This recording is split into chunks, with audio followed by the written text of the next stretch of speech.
Escape of the Destructive Electrons, presented by Science at NASA. Warning: Earth is surrounded by electrons that can be disruptive to our technology. A population of high-energy electrons inhabits the Van Allen radiation belts high above Earth.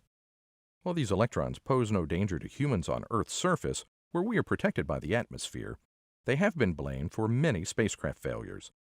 Electron swarms can penetrate and electrify the hulls of satellites and short-circuit sensitive electronics. Avoiding them is a good idea. To avoid them, though, you have to figure out where they are.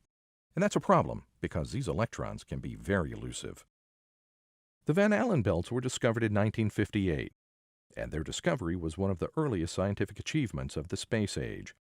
During solar storms, high-energy electrons in the belts have been known to vanish, only to return a few hours later. This strange phenomenon was first spotted in the 1960s, and it has puzzled physicists ever since. In 2012, NASA launched the Radiation Belt Storm Probes, or RBSP, which have since been renamed the Van Allen probes. Rather than avoiding the radiation belts, these heavily shielded spacecraft regularly fly right into them. Their mission is to discover what makes the belt so dangerous, and moreover, so unpredictable. In the few years since they have launched, the Van Allen probes have made many discoveries, such as the occasional existence of a third radiation belt that no one knew about before. The mystery of the vanishing electrons, however, has not been fully solved. A popular idea among researchers is that the electrons precipitate into Earth's upper atmosphere, depositing their energy high above our planet's surface. But how? What could trigger such an electron rainfall? To answer this question, the Van Allen probes needed help from below.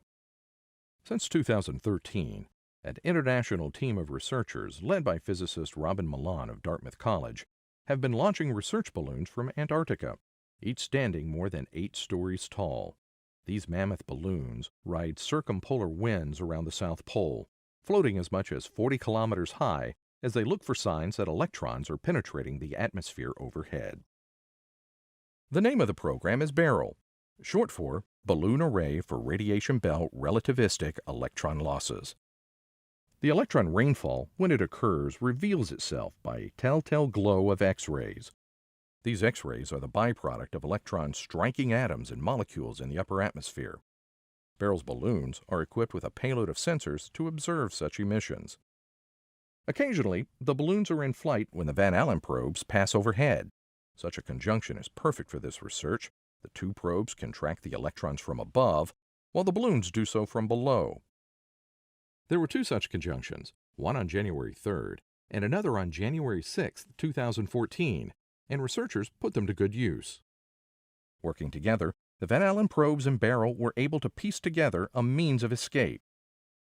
Electrons were gradually eroded away over the course of several days, in part by interaction with plasmaspheric hiss, wrote Milan and colleagues in a letter published in Nature.